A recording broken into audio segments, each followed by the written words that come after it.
Welcome to another episode of Daily Gym.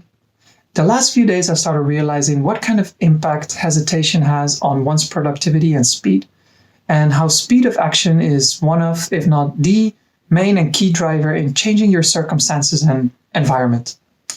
The last few weeks I've talked with many different people, close friends of mine, acquaintances, and also people that I've met for the first time. Once I started going on this journey of coaching startups in particularly emerging markets. And I got a feeling that I can kind of generally group people into two different groups.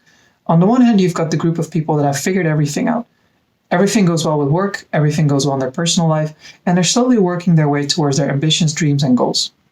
On the other hand, there are the majority of people who either struggle at work, they're hesitating between taking certain decisions and actions, or they're simply frustrated with work, or on the other hand, people in their personal life that feel that their work or their actions do not align with them getting closer to their goal. They've kind of figured out what they want to do in life, but how to go about it, which action should they take? All those conversations make me reflect on my own journey these past 2 months.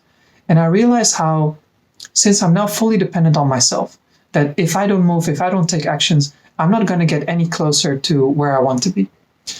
Because I've realized that, I've noticed how I'm not dwelling on the past as much anymore. I don't feel as insecure anymore because I've realized that the time I spent doubting or the time I spent hesitating means it's time that I didn't spend doing something and trying something.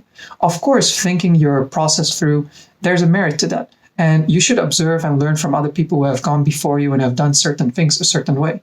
But just because people did it a certain way doesn't mean the results are going to be exactly the same for you.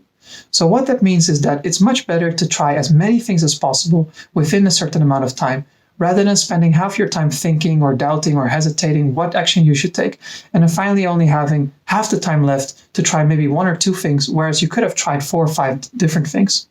Think about it this way.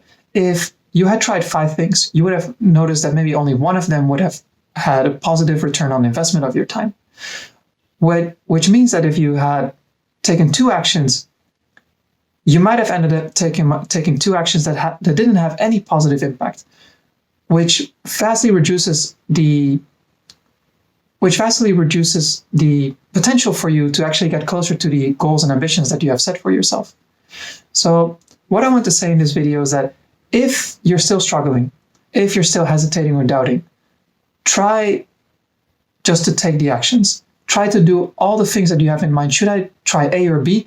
Try both and see what works.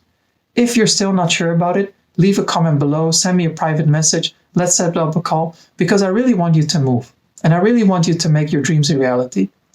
The reason I say that is if you don't do that, the main reason I say it is because I noticed how much happier I became once I started focusing on the future, doing things in the present that help me get closer to the future. So by not taking these steps and these actions, the one you're doing the most disservice to is yourself. But ultimately, because you're doing a disservice to yourself, it means you're not developing yourself and changing your circumstances in such a way that you can contribute to an even greater extent to the world. So you ultimately do a disservice to all the people around you as well, whether they are naysayers or cheerleaders. That's all I've got to say for today's episode. I'll be back with another video tomorrow, and have a nice day, everyone.